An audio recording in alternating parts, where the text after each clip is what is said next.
Hey everybody, it's Louis Porter Jr. First and foremost, I want to tell everybody I'm not feeling 100% today. I woke up and I felt miserable. I still went to work. I was like, oh, I'll get over it. Coming back home, I feel bad. So now I'm trying to get over whatever I've got. I don't understand what's going on. I don't feel great, but whatever. We're going to keep doing this awesome show and we're going to have a good time. I'm not going to probably talk as long as I normally do, but I'll get some important points in. So don't be surprised to see me cough. If I go, that's it, I'm done, and just gonna go off. And originally I planned to talk about a third party breakdown today, but apparently, which I didn't realize, there have been a lot of Kickstarters that were started that were not finished by third party publishers for various reasons. And one of the companies I was looking at, Allura Publishing, and I was going to talk about them today. Someone mentioned them, and I was like, okay, let me get some history about them. Let me do some research. And I started doing some research, and the Kickstarter kind of says it all. And this is like, holy cow! I didn't know this happened. So Allura Publishing went bankrupt, putting out their first book, and this other company by this Emily, I'm gonna mispronounce her last name, Cubis. I'm guessing it's on. It's guessing. They were nice enough to try to recover this and try to get this made and put out. And yeah, it looks like they fell into the same trap. And just so it got me kind of interested, saying, okay, what's going on? Let me see what people are talking about. What's all this stuff? Because it's amazing you think about it. Because I do this for entertainment's sake, but at the same time, I've done Kickstarters and I know how important it is to get product out. So not a big deal to get product out. You got to work hard on it, get it out. Everyone should be happy. But apparently that didn't happen with this one. I mean, I'll get into that one in a second. So I wanted to start with the kind of positive, negative spot and then go to some other stuff. So I think people get more interested. So first I want to talk about Razor Coast. I know a lot of people know about Razor Coast. They know what the whole situation happened with Nick Logue. I've talked about it here before on this video sometime in the past. And, originally Nick got the money, fell into some heavy depression, but didn't answer anybody what was going on. So it's kind of like one of those, ghost in the wind kind of moments. And, me being my, completely idiotic self, I really went after him. Because I didn't know what was going on from him. He hadn't respond. So I kind of took it on myself to say, no, this is garbage and this is what you've done. And I did a post, an old post. I'm not gonna quote it since I talked about it. I have an old post where I talked about Razor Coast, and I mean, I went after him. I mean, I went after him like, how could you do this, and how could this happen, and had he lost all of his credibility because of it? And I mean, I went after him. And then when it all came out, what was going on, I felt like a total jerk off. I mean, a complete idiot. And it was one of those things that, at the time, if I thought a little bit better, I would have known to keep my mouth shut, because you don't know what people are going through and stuff like that. So, I always felt bad about that. So, but I did get the opportunity to actually tell Nick Logue face to face that I did apologize. So here's a little fact about life.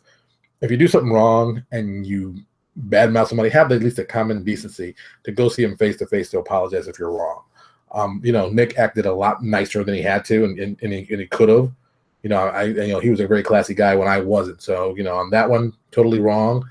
I take full blame of that one. I'm a grown man. I shouldn't have done that, and I did. So that's completely on me.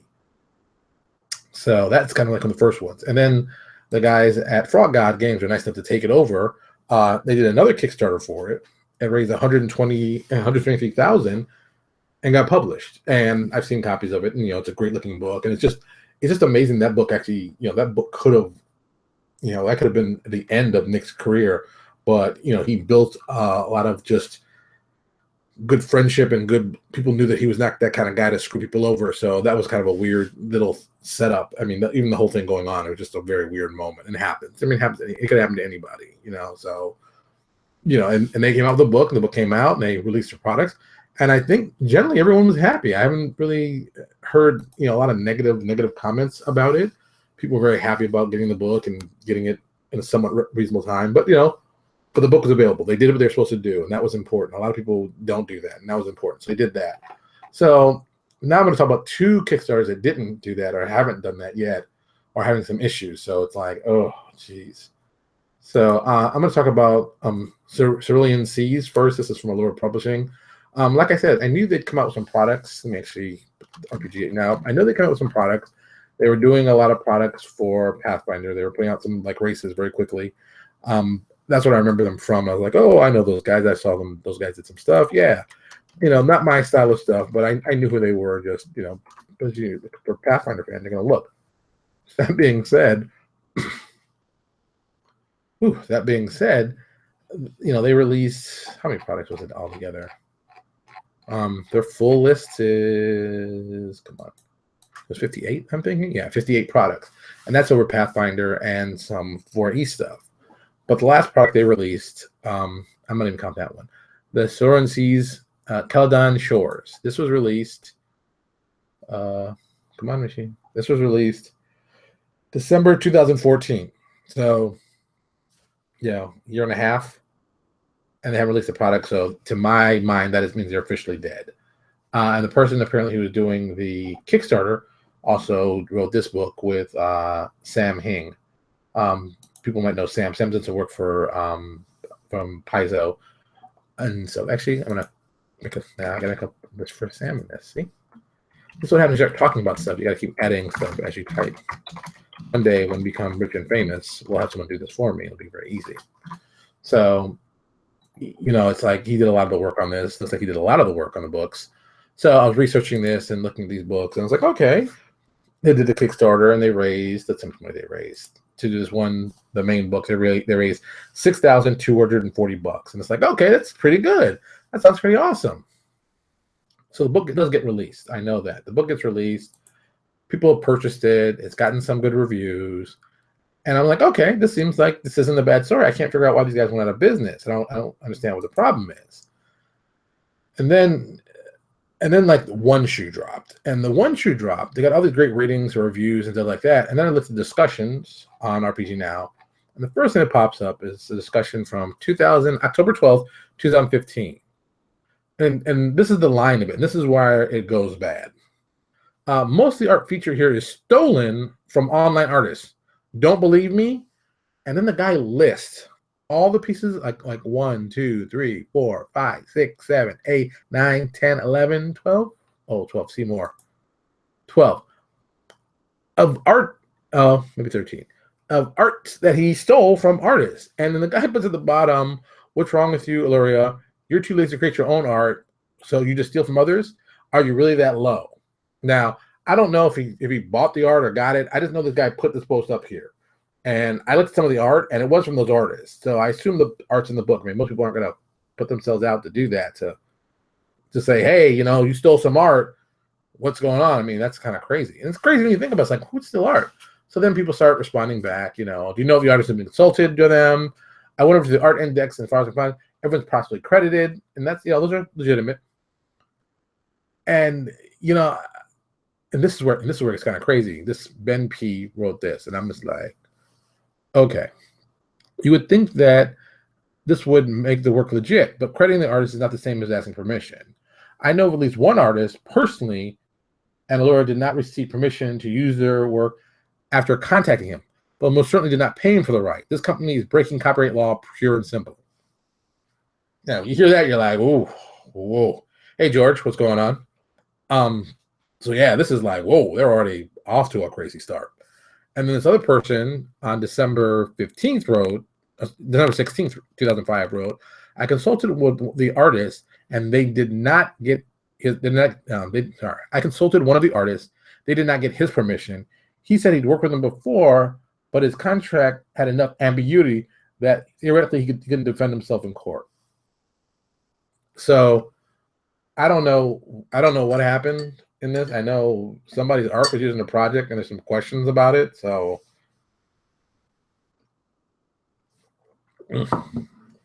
I don't know what's going on. I just know I said that started the badness. I was like, oh, I don't like that. So then I went over to the Kickstarter. So I was like, okay, Well, they have a Kickstarter. They did it years ago. Looks like they released a product, and then it gets bad. Then it gets like bad. But at first, they like do some little things. Disregard the Kickstarter. I'm like, okay, it's not so bad. It's been a rough. And then I read this from Paramus. I don't know if it's this guy's in Paramus from June 29, 2015. It's been a rough ride for this game. Sincerely made me more about backing a licensed product in the future. Because apparently they didn't get the stuff.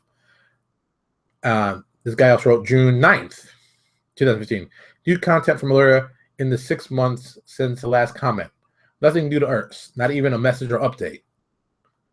And then the woman, Emily, who was doing the Kickstarter, the creator, wrote on December 14, 2014. Currently, I have no idea when I'll be able to fulfill the print copies, as I have no funds which to print them and send them.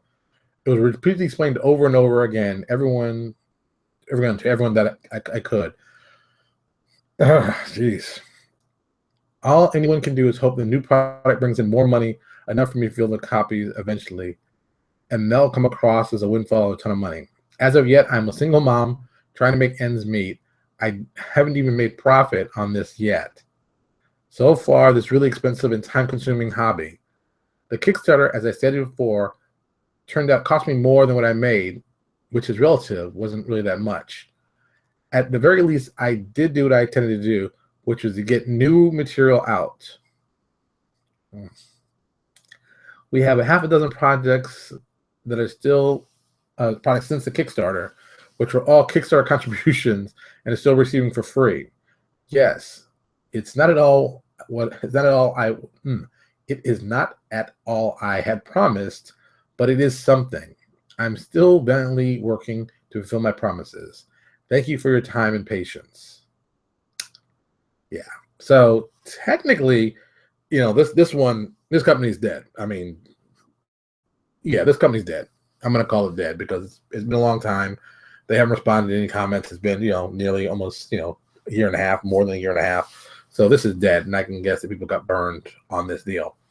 I'm just assuming. I'm not saying this is fact, but I'm just saying this is what I'm reading from the information here. And it's like, wow.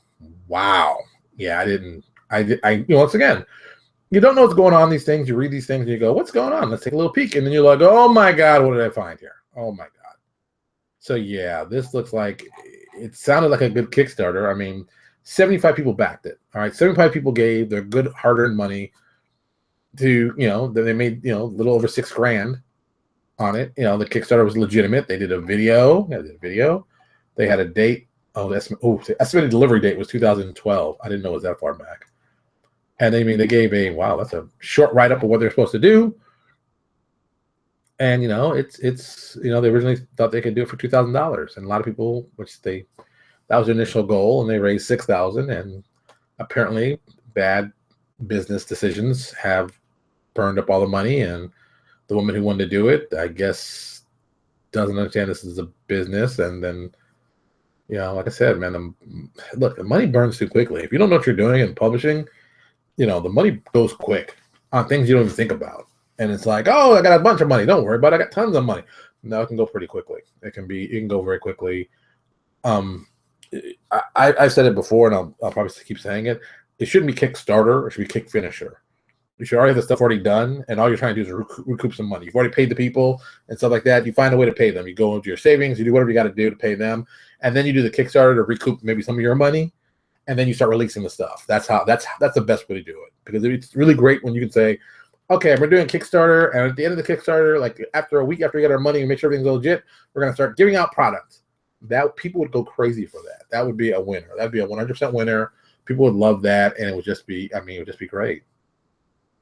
But yeah, that didn't happen with this one. And I mean, in this company, like I said, I don't know a lot of other products. I know the products have sold. I mean, their Beast of Boundless Blue is a silver pick on RPG Now, so that means they sold at least like 250 copies, I believe, what silver still is. So somebody's buying it. I don't know what happened to the guys at Kickstarter. I assume they got the bad deal on that, but it is what it is. And they put out they've done a lot of stuff for, I said, Pathfinder, and they did some 5e stuff. I think they were just looking to generate money somehow. Or sorry, not 5e, my bad, 4e. I misspoke, please forgive me. And the stuff for 4e, I guess, did lukewarm well, like most stuff at 4e did. So, you know, they put it out. I mean, they put out a lot of products. How many of these races?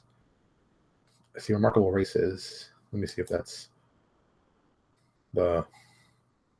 They put out. Let's get to the bottom. Let's see how many there are. Like 20 minus 3 bundles, so like 19 of these. Wow. And the compendium. Wow, they put out 18 races and a compendium. And that's, you know, that's for 4E. So I can only guess they spent a lot of money doing that, thinking that would be the money they'd generate to pay for the Kickstarter and maybe get some money, but that didn't work out that way at all. Yeah, that didn't work out well for them. So yeah, that's, you know, so what can I say about this company? The funny part is it's like they got a lot of good reviews. I mean, they have a lot of 5-star reviews, 4-star reviews, but I don't know if that's actually legitimate or a bunch of people coming in just saying that. You know, I don't know if it's, you know, are the products really that good? You know, I don't know. But, you know, and you know, some stuff's cheap, rooms like $250, but, you know, once again, I don't know how good the products are. There was a fan base. You know, they sold 250 copies, and that's not including the 3 ones they gave away. But, you know, who are these people I'm talking about? It's Allura Publishing. Let me get the actual spelling right. It's Alluria Publishing.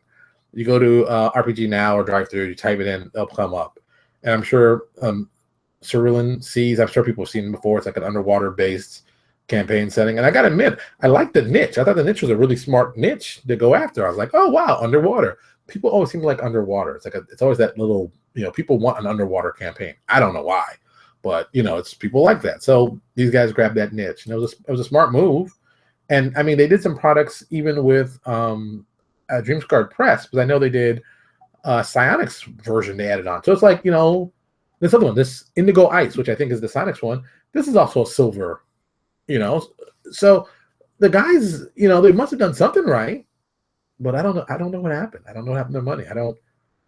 I can only guess. I can guess that people spent more money than they brought in. They thought they would recoup it, and it didn't happen that way. I mean, not at all. Not at all. So yeah. Oh, my phone telling me silly things. So yeah, I don't know. And with that, I'm gonna move on, because, you know, that's one horror story for the night. And let me go to this next horror story. And this is one that is a little more personal, because, you know, I'm involved with this one. So I got to get this one right, because this is one of those ones, even being involved with it, it was kind of like, I can't believe this happened. So there was a new publishing company that came out, and they put out a really awesome, and I do mean awesome, first adventure. And it was, I mean, people raved about it, how good it was. And I'm like, what is this thing? I've never heard of this thing. I never heard of this company. And I'd kind of, yeah, actually, yeah, there will be, since I'm getting off, there will be a link to the Kickstarter at the bottom of the notes when I put them up, so guys can go back and check this stuff out. Like I said, it's quite disturbing. So this one, this I'm not gonna tell you the book yet. I'm gonna drag it out a little bit, make it a little excitement. The author on it was well known. The art was very solid. It really had a great tagline and a real smart idea, and it really just was. It was just smart. It was smart, and it got a lot of word of mouth, and it was impressive. I can't even lie. It was impressive. And the first one came out November 4th, 2013 on RPG Now, and became very, very popular. And the hook, and I'm sure when I say the hook, people will remember, the hook for it was Be the Bad Guy. And that was Way of the Wicked by Gary McBride and Fire Mountain Games. And it was awesome. It was an awesome idea. There's some stuff, even though I read it, I wanted to steal an idea from him. I got to meet him at PaizoCon. Great guy, friendly guy, cool guy, big drinker. I'm like, oh, no, not my thing. I don't drink a lot, but he was a connoisseur of drinking. And I was a cool guy, just a cool guy. Had a great time talking to him. I was like, wow, you know, cool guy. And he put out the rest of them, all the first 6 books. I know you got the first 6 books out. and of the whole Way of the Wicked. And they're just awesome. I mean, everybody said it was true. It was an awesome, awesome, awesome adventure path. Did everything right. The first book he released in Rocky Mountain Games, it has 14 reviews, 14 5-star reviews. Let me see if I can find, let me see all the reviews. Let me see if I can find Enzegeist one. Is that, that's Nathan? Because I know Enzegeist, I think this is, yeah, he gave it a 5-star and a seal of approval. It is amazing. And the crazy part is only 2 guys did this book. Like 2 guys worked on this book. You know, and I'm just like, holy cow, this is amazing. And like, 14 stars, that's pretty impressive. So the whole series came out. The series was all impressive. Everybody was happy. Boom, boom, boom. Kickstarter was just starting to really rev up at that point. And then he did, the infamous Bridge Too Far. And this is the one where everybody goes, oh, Jesus. So he does Throne of Night. And I'm going to have the link, of course, in here. Throne of Night, a Pathfinder RPG adventure path. Gary McBride. And it sounded great. Another one goes, let me see if I can actually get the first sentence of the campaign. And let me just read you this first paragraph so you can kind of see how good the other stuff was. Welcome to Throne of Night Kickstarter. This Kickstarter will help fund Flower Mountain Games' second Pathfinder RPG compatible adventure path. What was our first? Well, that would be known as the critically acclaimed, any award nominated Way of the Wicked. And here's some quotes actually from the thing. An apex of the art of adventure crafting, Paizo.com. This is the best adventure I have had, evil or not, Facebook. Bill somebody Facebook. Amazingly well done and written, RPG Now. Oh, sorry, that was Drive Through RPG. An adventure path as epic as any by Paizo at RPGNet. Those are what they said about this. And it was awesome. It was awesome. And he pitched this one. It's like Throne of the Night is going to be like, it's going to be kind of, and he describes it, the second standalone adventure will take you to the depths of the earth, set entirely on realms below. This adventure, you can explore the mysterious underworld and the built as a kingdom there. Following traditions of such adventures as Kingmaker, classic Vault of the Drow, Throne of Night opens up the mysterious Underdark for your enjoyment as never before. Look, the dude had put out an awesome Way of the Wicked. So this came out, and I'm like one of those guys. I'm like, yeah, man, I knew Way of the Wicked was good. Shoot, you got my money. And I gave him, don't be impressed, I gave him $10. Not a ton of money, but it's $10. Because at this point, I was like, look, he only gave me like a choice of getting the one PDF.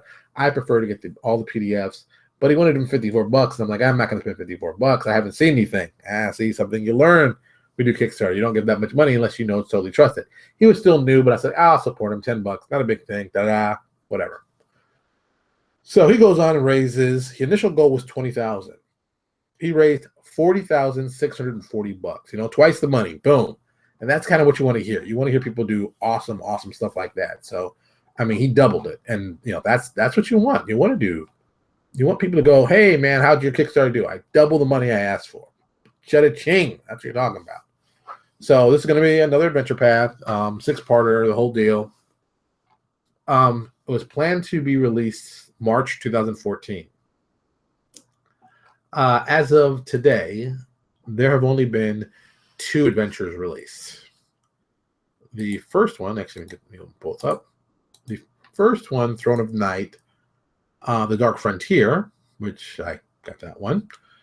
That was released November 1st, 2013. This one has 14 reviews, but this one only got like 3.5 stars, which is like, okay, that's, and a lot of these 1-star, there's like 1, 2, 3, 4 1-stars. A lot of these are about the communication and not getting everything they wanted. So people were upset about that. I figured as much, but the actual quality of the adventure, somebody actually gave him a 4-star review. Another person gave him a 5-star review for this one, and Megan gave him a 5-star. So there are some people giving him 5 stars. The 1-stars are more about the practice, his business practices. So I don't want to get involved with that, but I'm just saying that's what they said about this first one. And then the second book was released April 2014, and that got 6 reviews and of 2.5 stars. And let me see if there's 2 actual. And once again, the two reviewers, wow, this is, geez. The two reviewers that are actually written are basically about his conduct as a publisher. So that's not really reviewing the adventure. So I can't, give it a fair review what I think it might be. But, people did, it got it got 4 1-star reviews, 2 that were actually written up, but 2 more people gave just 1 star. And then 2 people gave 2 5-stars. So like I said, I don't even know how good this is or how bad it is because you really don't know much about it. I know the Paizo thread, there's a long thread about it. Let me see if I can find it real quick because I know it pops up because I read it once in a while. And at one point I remember it was, I think over 300 messages in it, probably more. I can't remember the exact number because I know it was really high. So I was like, holy cow, man, how can this thing still be going on? Yeah, Steve, it definitely is a misuse of the publisher, and people do it because they're angry. But this also goes back to the real problem here is that, yeah. Oh, wow. The Fire Mountain Games Throne of Night thread is 1,067 posts in it. So if you want to go through it, you can go through it. I've gone through it before, so I don't need to go through it. But it's just one of those things. It's just like I don't understand why Gary didn't just stop speaking. And that happens a lot with guys who Kickstarters and stuff. They just, maybe it became too much. I know, see, I don't want to mention it because I have to write up on it, but I think I will just, there is a one, I can still, Quantum, which is still my favorite of implosions. What was it? Was it Quantum? I thought. Jason, what was it? God.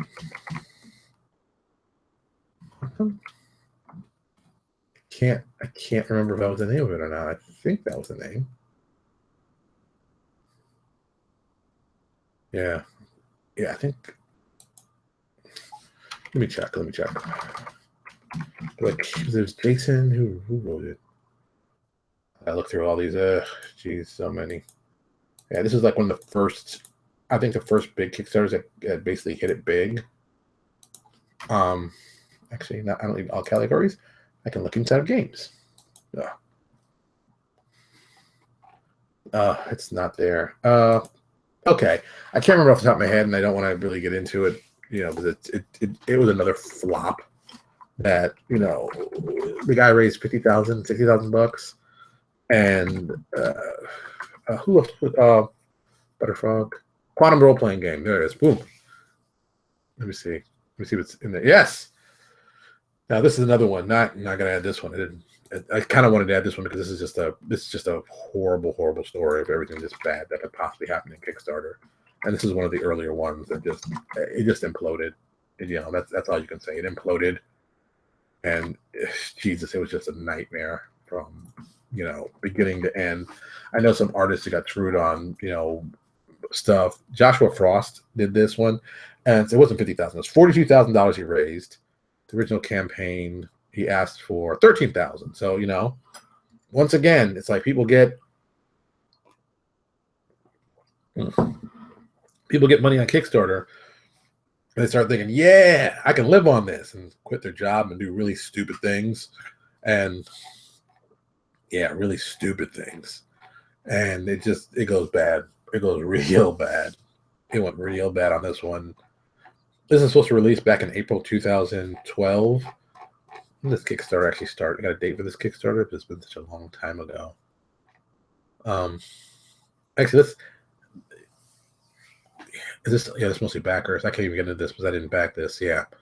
It's just, oh my God, it was just a nightmare. This one was just a nightmare. It was just a horrible nightmare. And I know a lot of people lost a lot of money, and I know that one of the artists got blamed for something he didn't do. And it just went from bad to worse, which is kind of sad, and I don't know if it it's just one of those things. It just went from bad to worse. It was kind of sad how badly it went, especially for somebody. And this is what makes it even worse It's like here's the tagline about the person creating it. This is when you knew there was a problem, and just like well, I guess you knew there was a problem, but this didn't help. From 6-time Emmy award-winning author Joshua Frost, six-time winning. Comes a new science fantasy RPG that blurs the line between magic and science. 580 people pledged to this. $42,747. And like I said, I know artists didn't get paid. I know some other people didn't get paid, and people never got their product. And this is one of the, and this is like, this is bad. This is bad. I don't know what Joshua Frost is doing now. I know at one point he was doing some stuff with Paizo, and after that, I know he left. I don't know what happened to him, but he has disappeared from the gaming world I know of, and people have not been looking for him for his stuff. But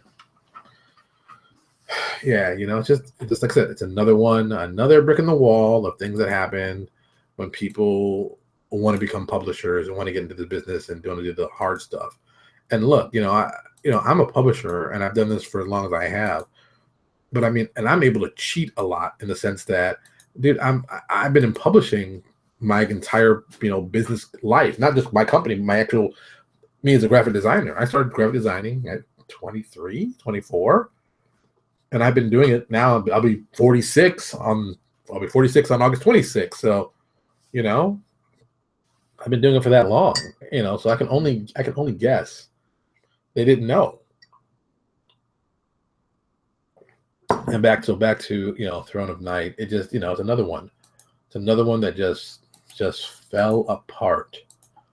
And here's something I learned a long time ago, and I learned it from watching the whole thing with Razor Coast, and it really kind of helped me even when I do my Kickstarters now. I mean, I've never had something that didn't deliver. I mean, thank God for that. That's no joke.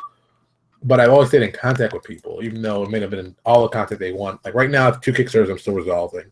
I've got New Exodus and I've got Crisis.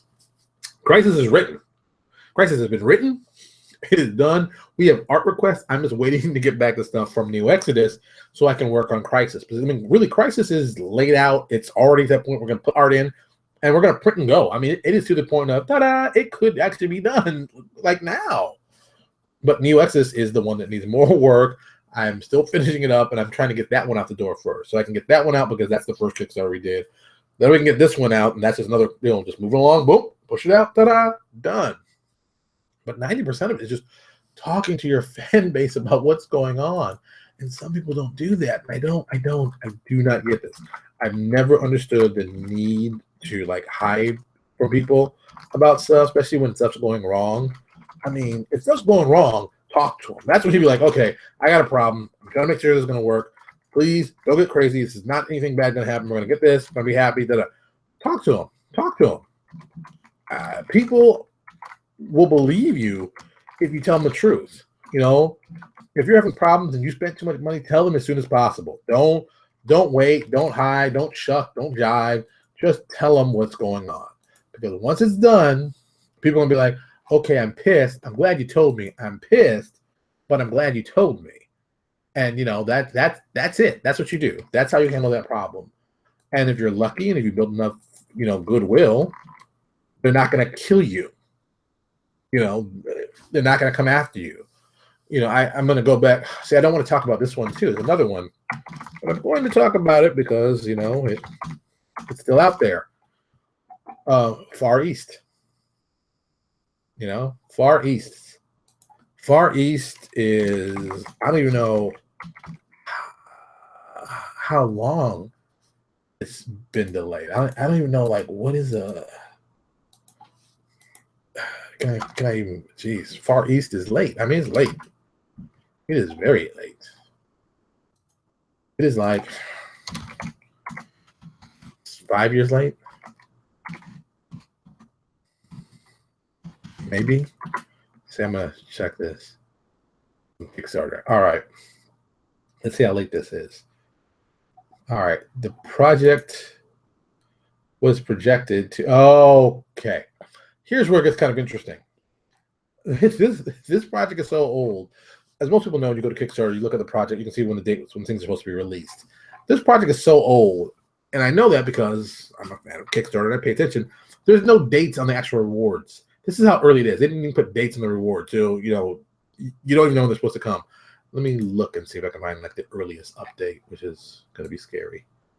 All right, the project was launched. Oh my god, I didn't know this.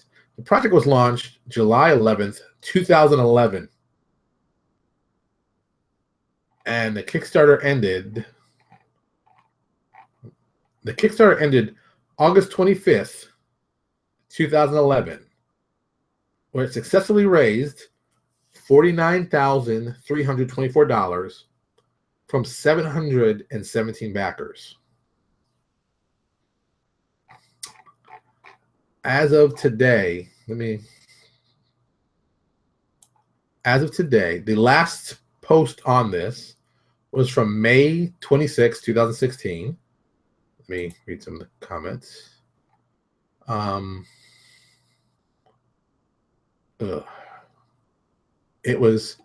It's called Quick Update in the Interest of Transparency. Folks, I'm grabbing a quick lunch. I wanted to drop a quick update as folks have asked me to be as transparent as possible. Last update, I expected the delivery somewhere around the end of the month.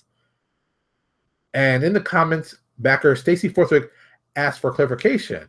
And my response to her, I mentioned that I allowed some wiggle room for early June with somewhere around their qualifier. I'm going to take the wiggle room. It will be early June rather than Tuesday. It'll be close, but I didn't want people hitting Tuesday and being dismayed. The reasons are totally mundane. Sick wife resulting in needing my attention. She's back at work though. Anyway, coming to an end of lunch, so back to it. And that was then. That was May 26, 2016. I'm not trying to bash anybody. I know Gareth and I have had issues in the past and we buried the hatchet. But I'm gonna ask the question, like, whoa, man, it is. It's like, wow, man, that's late. That's late. And people are still asking about it. I mean, Gareth made a post on the 14th of July. People made responses to July 15th, July 16th. Ben McFarland, who's worked for us, made a comment. David Cummings, July 25th, and then 3 days ago, Benjamin Lepus. Well, we're into August. Any news? So, I think, yeah, I'm not gonna say this one. Look. The Kickstarter was 5 years ago. I'm gonna just say it's not gonna come out, and that's great idea, great concept. Person on it was well known. It just didn't happen. It just didn't happen. Is it a bad thing? Is it a wrong thing? No, it just didn't happen. People had ideas, things they wanted to do, and it just didn't happen. It just didn't happen. That's all you can say about that.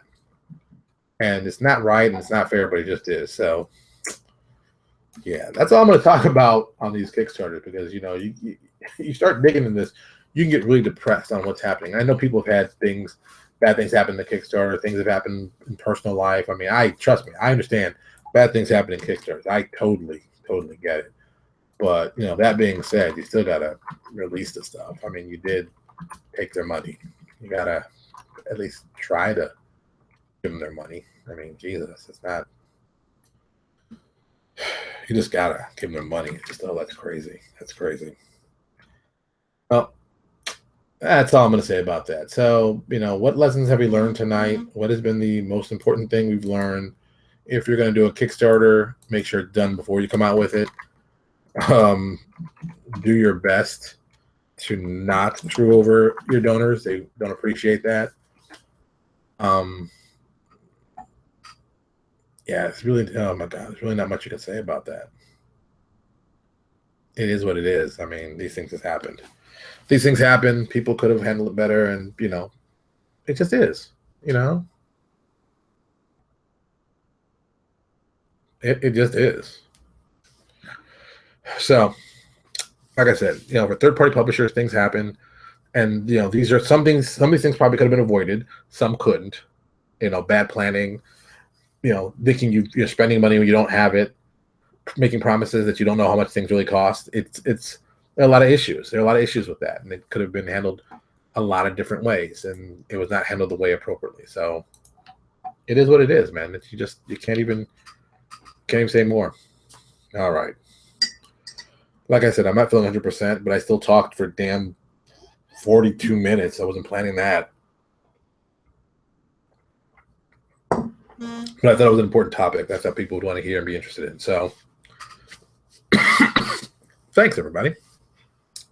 So do us a huge favor, as always. Go and check out our YouTube page. It's very important. Go to our YouTube, subscribe. Subscriptions help us, get our numbers right. We want to make sure we're doing the right stuff.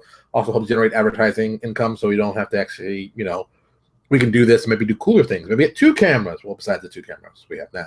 Maybe 3 cameras and make it a little more nicer, and we can do more interviews and that kind of stuff. So, that's what I'm hoping for. So go on by, subscribe, check our notes here. Of course, we're going to have notes here. We're going to have notes on the YouTube page.